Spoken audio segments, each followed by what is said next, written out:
I hope you're well. If you can see me, do say hello. I'm going to try and have a little look to see how many of you are actually watching. Oh, there's quite a few. That's good. That's very, very good. I'm going to be chatting all things send this morning. So do send me any comments, any stories, any questions. I will always do my best to answer. And if I can't answer, then we'll get the answers for you. Not a problem. Um, I'm Chrissa. I'm the founder of Sunshine Support. If you didn't know, I'm usually on here every other Tuesday in the morning, same time. Um, Hopefully you can hear me. Did I just see somebody say they can't hear me? Let me just have a quick look. Oh, no, you can hear me. Good morning. Morning, Lindsay. Morning, Sabaya. Am I pronouncing that right? Do let me know. Morning, Jess Sunny. Morning, other Jess Sunny. Two of the three Jesses at Sunshine Support. Morning, Sarah. Morning, Suzanne. So good morning, everyone. I'm going to be talking all things send. We're still waiting for a few people to join. I know there's been quite a few people say they're interested in this one and they've got some questions for me. So whilst we wait for them to join, we'll have a little chit chat. I'll keep an eye on the comments. Like I said, I'm Chrissa, for those of you who don't know. Morning, Jess. There's another Jess, not one of our Jesses. Morning, Kat. I'm here to chat to you all things send, as I am every Tuesday, or every other Tuesday, should I say. It's been a busy few weeks here at Sunshine, I must say, because we've got our big launch event happening this Friday. It's our second hub.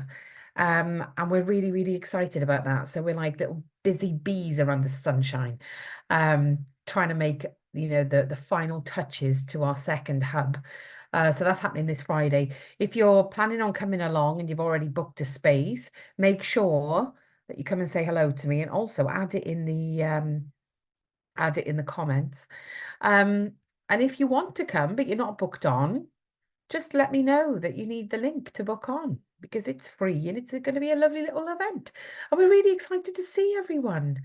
And it will be a full house, I think. We've got quite a few people wanting to come and have a little nosy of our new hub in Derby. So that's really good. In terms of online stuff, we've been really, really busy relaunching a brand new learning platform. So those of you who followed us a while know that we've got our online learning platform, a bit like Netflix, where you pay a monthly subscription, you get access to hundreds and hundreds of webinars. We've just completely overhauled it and updated it, and it's so much better. So massive, massive upgrade there. That's absolutely amazing. Again, if you want the link to anything that I'm talking about this morning, by all means, pop in the chat. Chrissa, I need the link to, and be specific, because I'm going to be talking about loads of stuff. Who else have we got? Oh, Sobia. Sobia. Good morning, Sobia. Now I'm getting it right.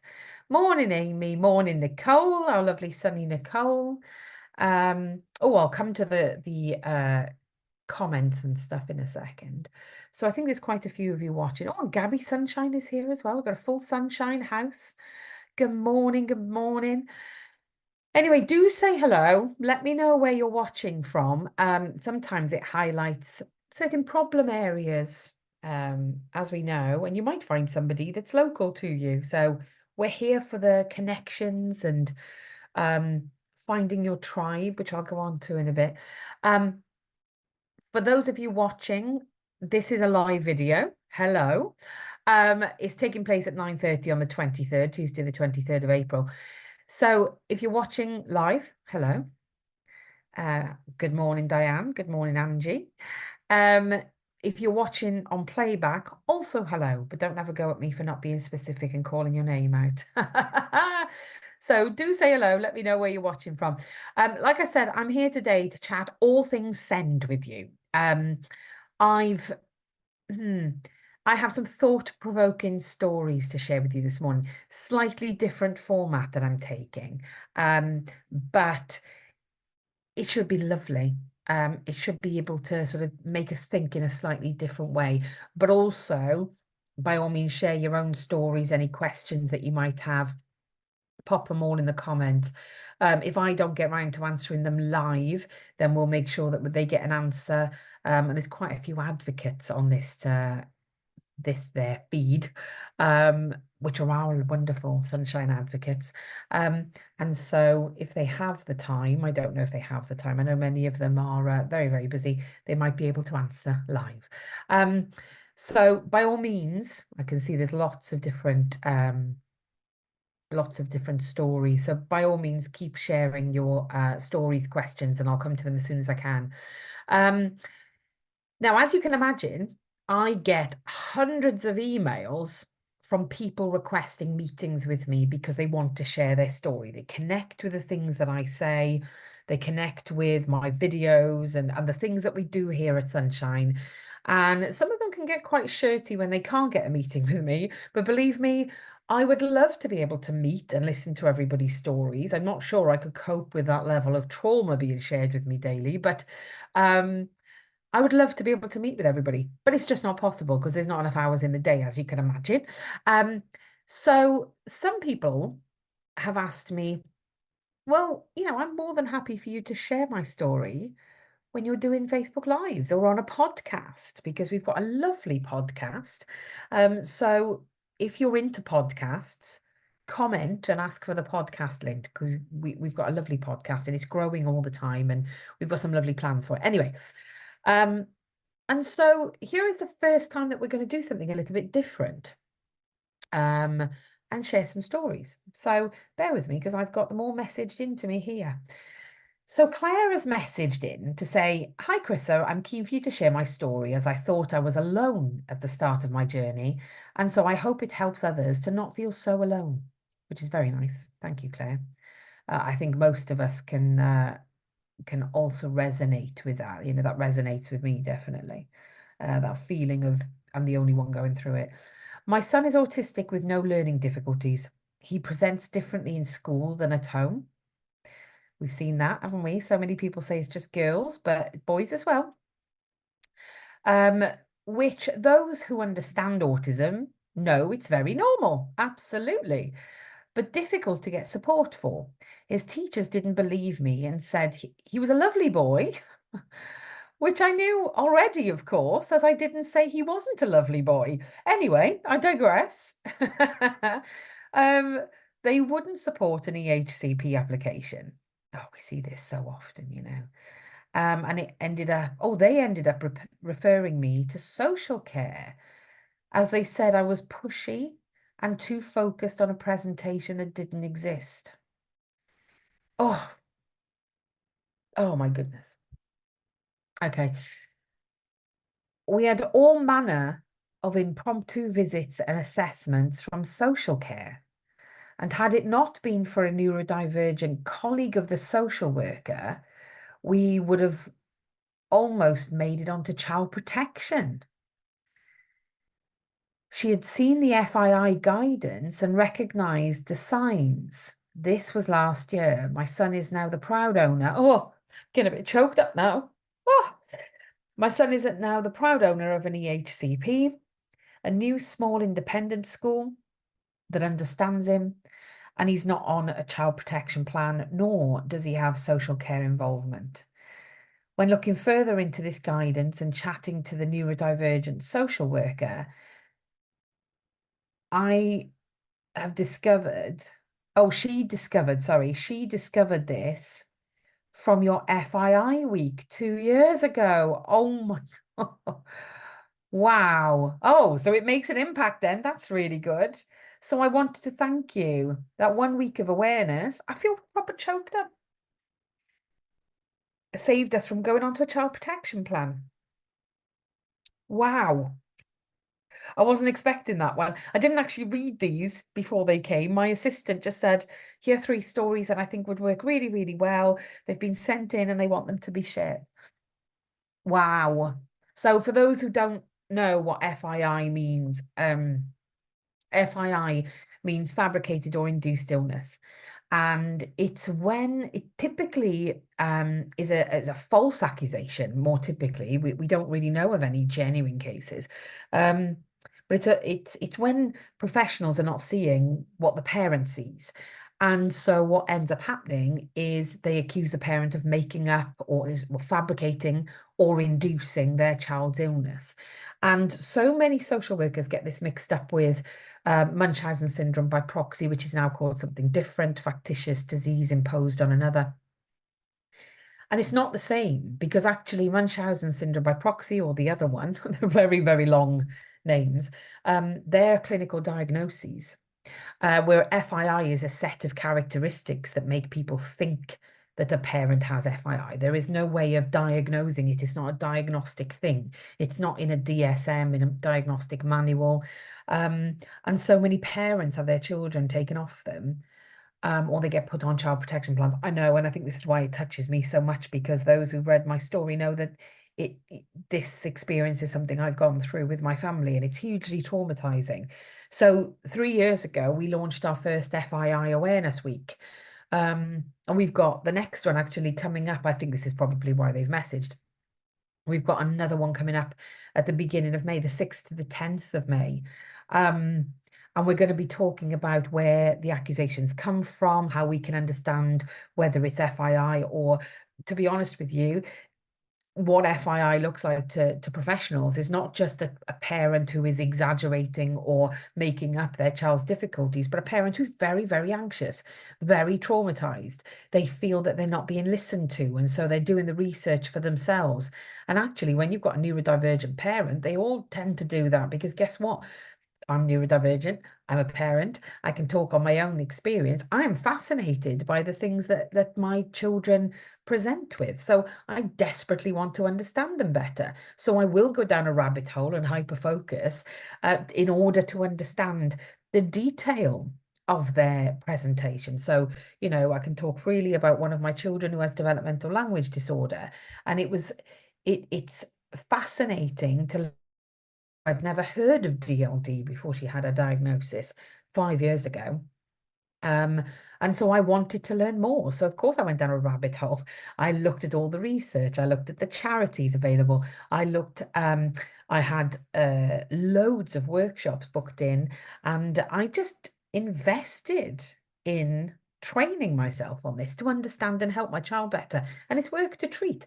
Doesn't mean I'm making it up or that I'm over obsessed. I think obsessed is a word that neurodivergent people get called quite a lot, and I hate it. I hate that. But anyway, woo, that was touching. I'm really, really glad that neurodivergent social worker got involved.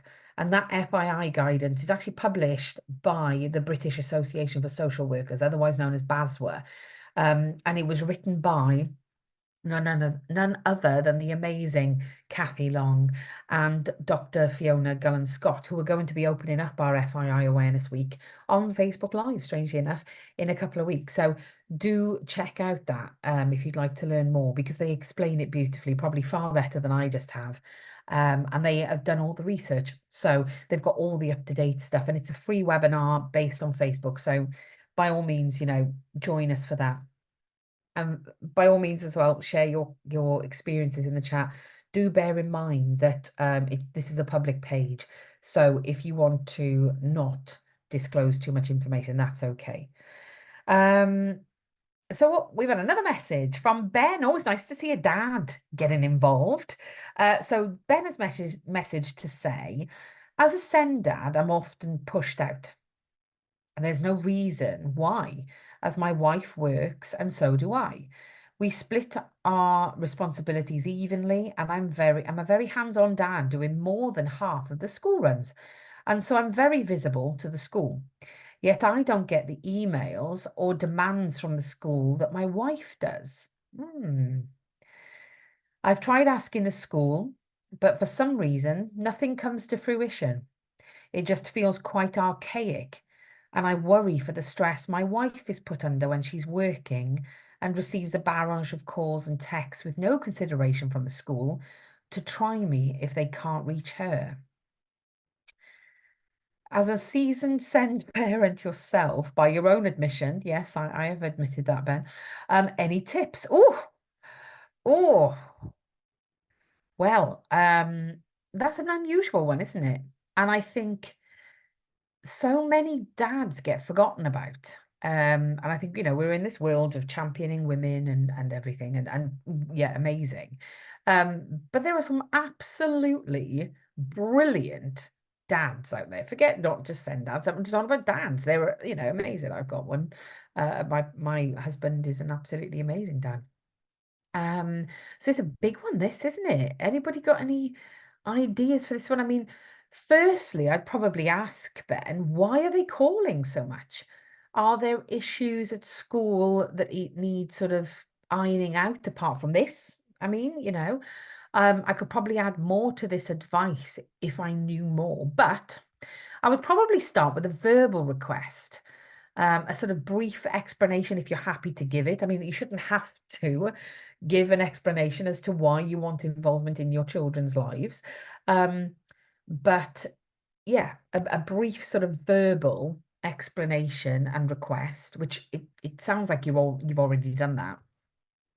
So I would actually probably move on to written communication, keep it light, explain that there's no reason for you to be kept out of the loop. And that your wish is for them to contact you. And also get your wife to have some input into this as well, if she wants to. If she could explain how difficult it is for her to reach the phone, for instance, because I know that if I was to receive a phone call now, it would be really difficult for me to answer the phone and do a Facebook Live at the same time. So I completely get it. And you've mentioned that you're worried about the stress that is put on her, then by all means explain this. And if she wants to explain it and say, I find it quite stressful that it's me that you come to all the time. And you could sign it off together, which I think really backs up your position. If you've not already done it, see if it makes a difference. If it doesn't make a difference, you can remind them of your request again. And if they fail again, then I would go down the complaints route and follow their complaints policy on the website. Let me come to the comments. Has anybody got anything other than that you would recommend to Ben?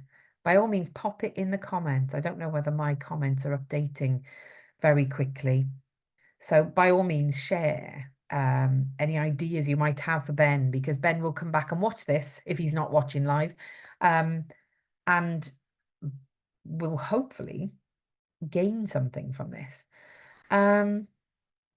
Okay, I think we've got one more that I'm going to read out, and then I'll come to your comments. Okay, bear with me. I've just lost the screen now. Okay.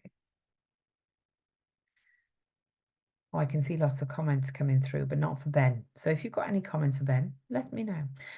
Okay, final question then, or story.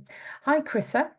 What are your top 3 tips for a send parent, whether they are new or a veteran like you? Louise. Hang on a minute, Louise. Makes me sound really old, that does. Oh God. Okay. I get asked this question quite a lot. It's an absolute corker, by the way. I love this question. I get asked it all the time on podcasts and interviews. And there's a podcast coming out, I think is this week, and also one that's been published, an interview that's been published online, where I think I was asked the same question, and I've probably given the same answer. But anyway, it's a really, really good one, because whether you're an old hat parent like me, like Louise said, a veteran, I have been a parent for a while, then these 3 things are fantastic, really. Number 1, self-care. I bang on about it all the time. If you click on the video section of our Facebook page, you'll see that I'm always banging on about self-care. It's so important. I didn't value it because I kept saying, oh yeah, it's all right for people telling me to look after myself, but do they know what I have to go through? Yeah, there were times when I could have done better. Even just sort of grabbing a coffee in peace, or snatching those periods of time, even if it's just 5 minutes here, 10 minutes there, to do what I needed to do to look after myself and re-regulate my emotional system and my sensory system. I didn't do those things, and trauma took an absolute hold on me, and I ended up having a stroke after I sorted everything out. I was only in my mid to late 30s, so yeah, not worth it. Self-care, number 1. If you can afford time-wise and money-wise to do something that's more therapeutic, like actual therapy or a class of some variety. So many people, like one of my best friend has just taken up as her self-care knitting. And she and mum and her sister now get together and just knit. And she said, I sound like an old lady, Chrissa, but I'm really enjoying it. It's really helping me because life can be really stressful. So something as simple, think back to how they used to regulate themselves years ago. We've forgotten all those lovely skills. So doing something to look after yourself, number one. Number two, empower yourself with knowledge. Surround yourself with information. Understand the lingo, understand the language that's going to get your child the support they need. And also so that you feel like you're on par with others in the room. So empower yourself with knowledge. And number three, I would say find your tribe. So many of us feel so lonely on this journey. And one of the most beautiful things that I witness every day here at Sunshine is when we do our cuppa and chat, whether that's online or in person, people connect and they don't have to explain their backstory. They get it. And I walked into a cuppa and chat at our hub actually a few weeks ago, and I saw somebody who's come to lots of our events and I get on incredibly well with. She's become a friend. And I saw her sitting to somebody else, and the way that they were mirroring each other, I thought, oh, she's brought a friend with her because they know each other. They were mirroring each other. They were communicating in a really, really similar way. They were deep in conversation. I was not about to break that. And it was really lovely to watch. I thought, how nice that she's got somebody that can come to a cuppa and chat with her. Anyway, after about an hour of them nattering away, she came over and said, oh, I didn't even see you there. And I said, no, you were talking to your friend. She said, I've only met her this morning. But they connected instantly. And I know both of them watch these videos. I don't know whether they'll watch on catch up because I know they've got lots going on. But you'll know who you are that I'm talking about. And it's just so beautiful that they found their tribe. I just absolutely loved it. So finding your tribe. So to summarize, number one, self-care. Number two, knowledge and information, education. And number three, finding your tribe. So let's come to some of your comments. Oh, there are quite a few of them. Facebook's lying. It was like, oh, you've got 5. No, I haven't. I've got about 500. Okay, let's have a little look. Let's have a little look. I have a question, please. Now, I don't know whether this has been answered in the chat, so bear with me if it has. And if it's been answered, it's probably been answered by one of our advocates much better than I'm going to answer it now. So I have a question, please. We have an EHCP that was not fit for purpose. Who is responsible for ensuring the EHCP is updated as per the agreement in the annual review? Is it SENMAS? I don't know what that is, or the parent or school. SENMAS, is that your council? So your council, I'll just answer because I don't know what SENMAS is. Your council is responsible for the plan. So if you go into an annual review and you update it and you're waiting for a new update, it's the council that has to get that to you. So they control the plan. They are also responsible for carrying it out. So even if the school, say for instance, your child has a one-to-one and it's written very specifically and quantifiably in the plan in the right section, it's up to the council to work with the school to fund that placement and ensure that the child has a one-to-one. If the child doesn't get a one-to-one, the first thing you would do is have a chat with school. And if you're not getting anywhere, then you have to go to the council because effectively the council are failing to carry out the provision in that plan. So hopefully I've just answered that for you. SENMAS, I'm probably guessing, is your council. Every area has a slightly different name, but it's the local authority. It's the SEN team at the local authority. I think that's what you mean. Hi, Chrissa, I have a question. I have a 2-hour mediation meeting next week with the local authority after they refuse to assess. What can I expect in terms of an outcome after the mediation meeting? Good question. And it is a bit like how long is a piece of string. Some local authorities send people into mediations who actually have the authority to make changes to the decision. Sometimes they send them in loaded with what they're able to make the changes, loaded with information in terms of what they're allowed to change, if that makes sense. So it might be that they send a local authority worker in to a mediation, and they've already said, look, if they continue to push and it looks like they're probably going to go to tribunal, just say yes, we'll assess, or words to that effect, okay? Because I don't know what your mediation. Oh, it's a refusal to assess. Yeah. So it could be that they come away and say yes. It could be that they come away and say no. And so in terms of the outcome of that, you can appeal, or you can start again and make a fresh new application with new evidence or additional evidence. And what I would say is, as somebody who, and I can talk from experience, I have 2 EHCPs within my brood of children. The first one I made a real hash of. I tried to do it myself. I filled in the council's application form. Fail number 1, never do that. Always write a letter. I ended up having to get a solicitor to write a letter for my first one. For the second one, I got one of our Sunshine advocates to write the request letter. And it was so robust. It just went straight through, straight away. And I often say, if you can get it right from the foundation, right from the start, then it tends to be much plainer sailing, typically. I appreciate that there are some exceptions to that rule, but it's typically plainer sailing. My first one that I made a real hash of, it took about, how many weeks was it? 65 weeks to get a final plan in my hand. It should be 20 weeks. The second one, it took me 18 weeks or maybe even 17 weeks, and I got a final plan in my hand. So it does make a difference how we apply and how we put that evidence across, and we cross-reference it to the parts of the law that it relates to, in terms of making sure that the local authority have nowhere to go. And we're always asked about this. That's why we always put workshops on. We've got a workshop actually on writing an application for an EHCP next week at our hub. We might have a few spaces left. So if anybody can get to Derby, it doesn't matter where you are, because we've got some local, very affordable hotels. If you want to come and spend some time with us, we will show you how to write that application. So it's really robust, because things can go really wrong. So again, I hope I've just answered your question, Jess. If you need more advice on that, just drop us a line because we can assist you. Stacey says, I keep being called in to collect my son as school can't manage his dysregulation. They won't say they can't cope, but can't. He's autistic with ADHD.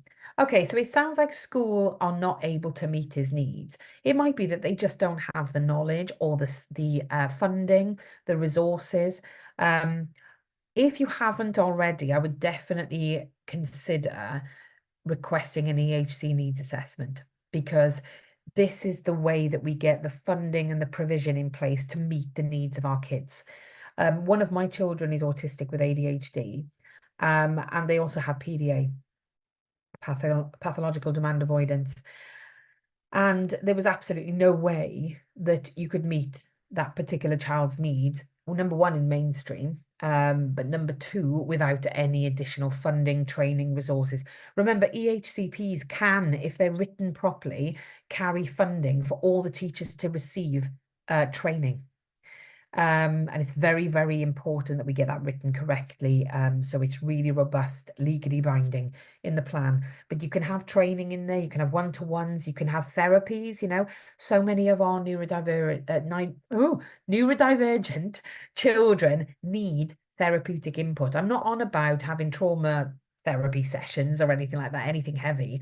I'm on about occupational therapy, speech and language therapy, play therapy, creative therapies like art, music, drama therapy. So many of these therapies unlock a neurodivergent brain. Trust me. I did a webinar or a Facebook Live, sorry, last week on ADHD. In fact, it was the week before. Sorry. I have ADHD and I'm all over the place, aren't I, this morning? I need more protein in my system.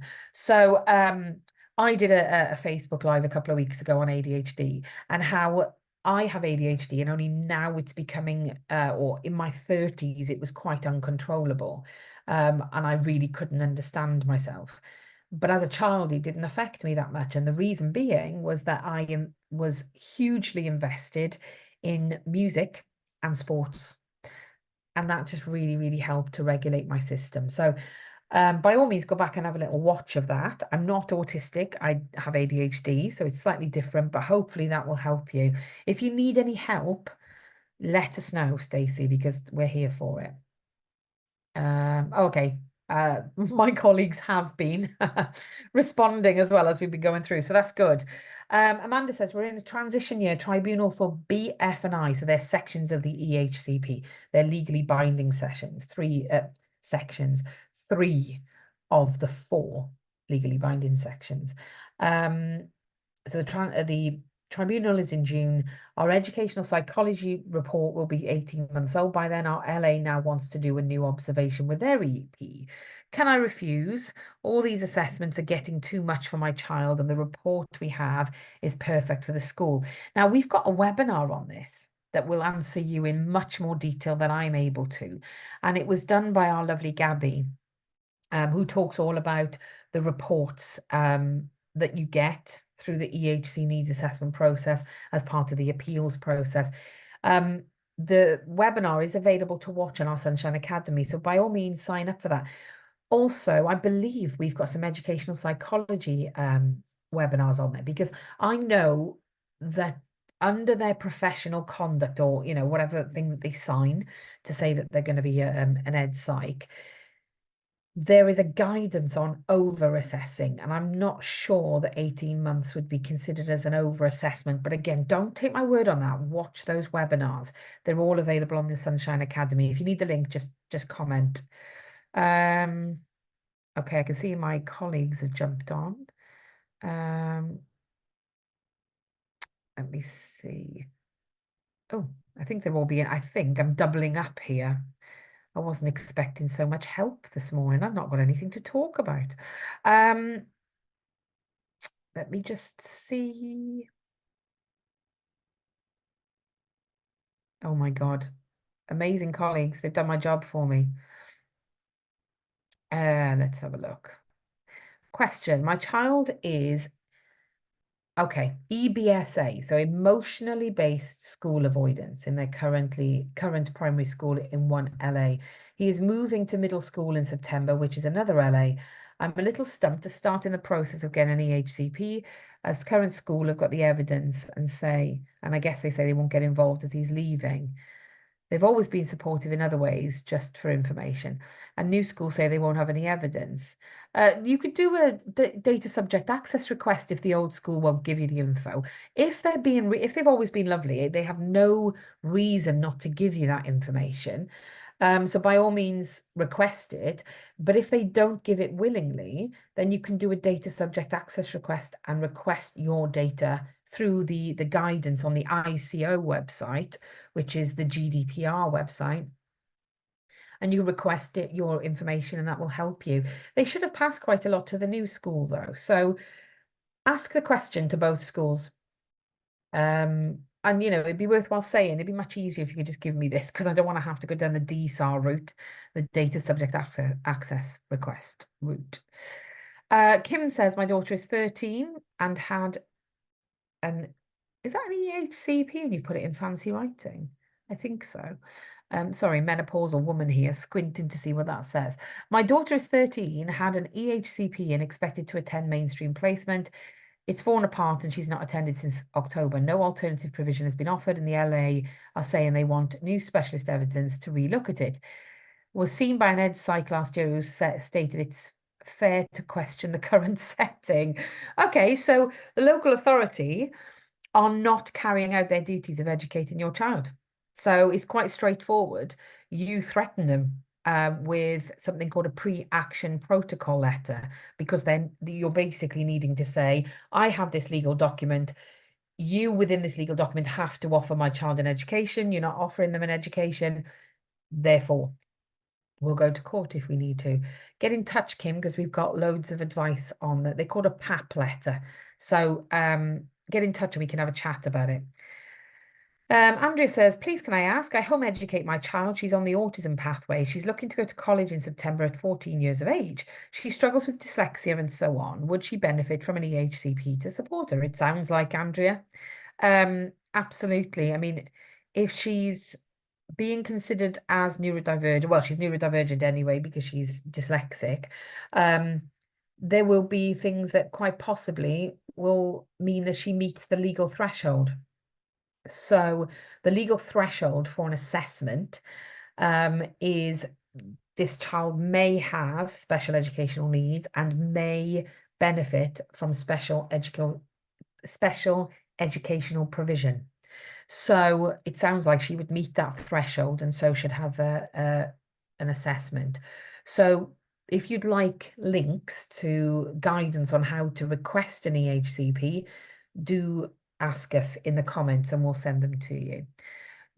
Joanne says, my daughter has a one-to-one as outlined in the HCP. However, the school haven't employed anyone new, but said the class said the class TA is her one-to-one without replacing the class TA. I've gone through this myself. I have questioned if the person is actually my child's one-to-one, and they said they are. However, my daughter says she's not acting as her previous one-to-one did and helps everybody. How do I challenge this? Okay, so and Joanna's put on there, I don't want a bad relationship with school. So you can, request a meeting and say, look, this is really tricky for me. I'm really struggling to understand because my child is reporting that the one-to-one isn't available as a one-to-one should be. And that the class is benefiting from the one-to-one. It would also be worthwhile trying to discover as well whether other classes in the school all have a one-to-one, because most classes do, don't they?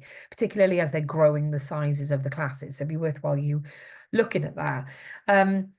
If you're not making any movements with the school and you don't feel that they're listening to you or making the necessary changes, then by all means go to the local authority and say, I'm very concerned because my child, exactly what you've just said to me. And the EHCP specifically states that my child should have a one-to-one, and see what happens. Because actually that's a provision that's not being carried out. Report back to us, Joanne. I would love to hear what happens there and how else we can help you. Amy says, how do we manage an EHCP timeline? I'm waiting for a draft for my 7-year-old. The local authority are late according to the timeline and don't seem to be in any hurry. I have written a complaint which has been upheld, but then what? I and Senko both think she needs to be in a specialist school, but the only ones which are suitable are non-Section 41 and costing over £100,000. How do I ever argue it is cost effective compared to what they offer in terms of mainstream with a one-to-one? Okay, so number one, you've got 2 questions in there. Number one, how do you hold them accountable for the timelines? You can send complaints. However, I would stick to the send process, and that is the pre-action protocol letter that I was talking about earlier. If I have any colleagues watching, please can you send links? In fact, I don't know whether anybody would be able to find this. I've got an actual blog on this. Oh, there we go. I look at this stuff quite a lot. So I'm just going to reply to you with the PAP blog that tells you more about the pre-action protocol process. That will explain to you why and what parts of the law you can rely on in order to hold them accountable, so it speeds it up. Quite often, I know that with one of my cases for my children, I think we did about 7 PAP letters in the whole process. And with the exception of the last one, which did end up at the High Court, all of them were adhered to, so they actually played ball. So I would think that they should play ball. In terms of the non-Section 41 school and costing over £100,000, then it all comes down to your evidence. It is absolutely possible, but your evidence needs to back you up, because you can't make this decision as a parent and a Senko can't make this decision. Of course, your viewpoints are important, but when it comes to this level of cost, which by the way, isn't the highest I've ever seen, so don't worry.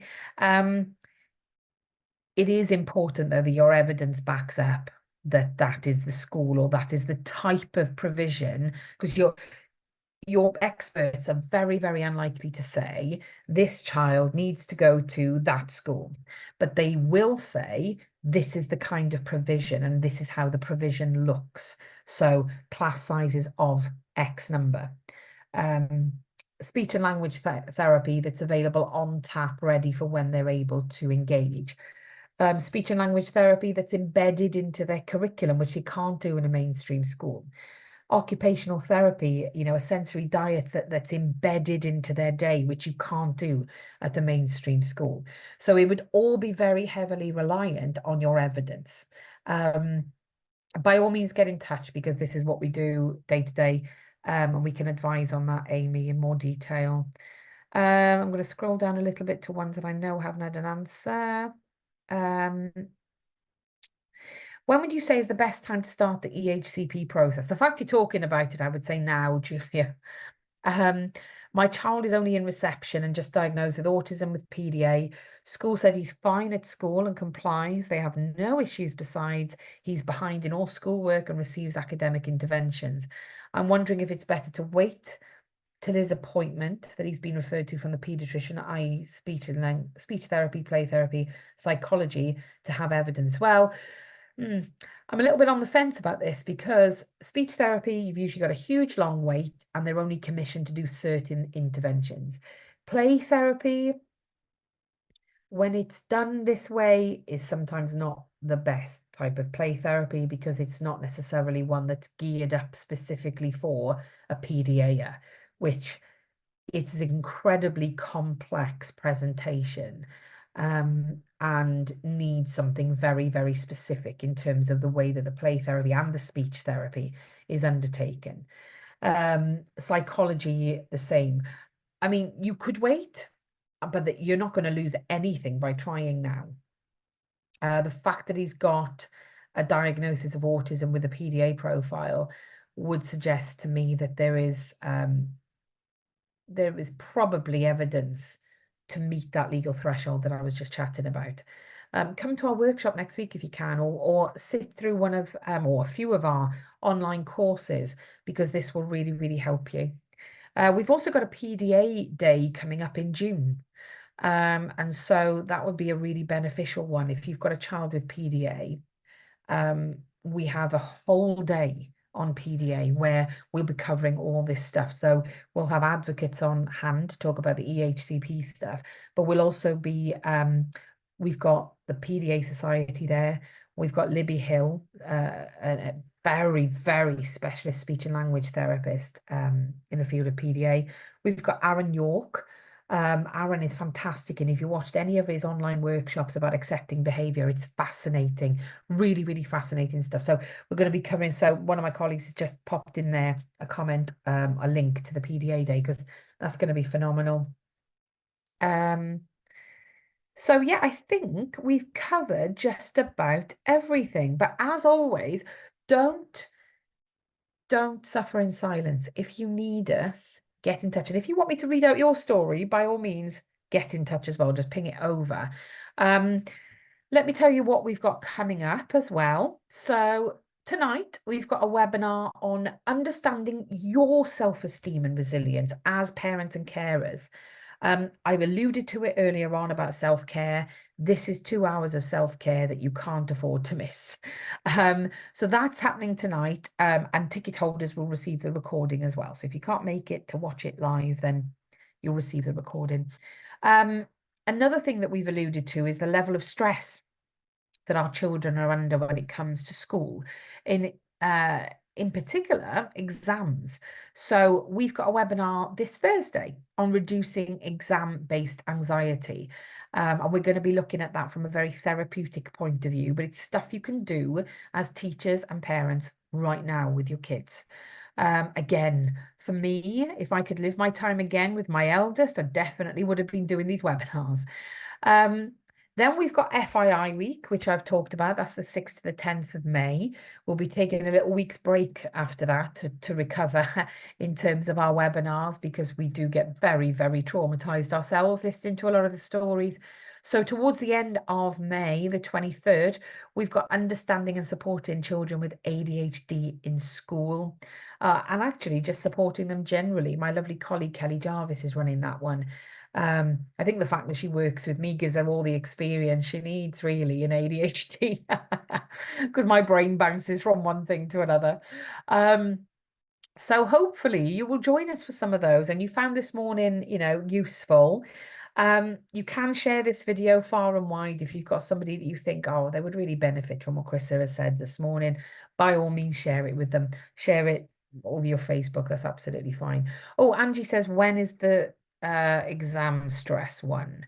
That is, sorry if I didn't mention that, Angie. I think it's this week. Yeah, this Thursday night. So 8 till 10 Thursday night. Oh, Monica says, I do have a question, if not too late. Local authority, oh, hang on, it's just jumped off my screen, issued a final EHCP, but no school named. They insisted on SEMH, but we gave reasons why not SEMH. So SEMH is social, emotional, mental health schools. They are now consulting with our choices. Sorry, it keeps jumping off my screen. They are now consulting with our choices and their SEMH. When do we start appealing after we get results back?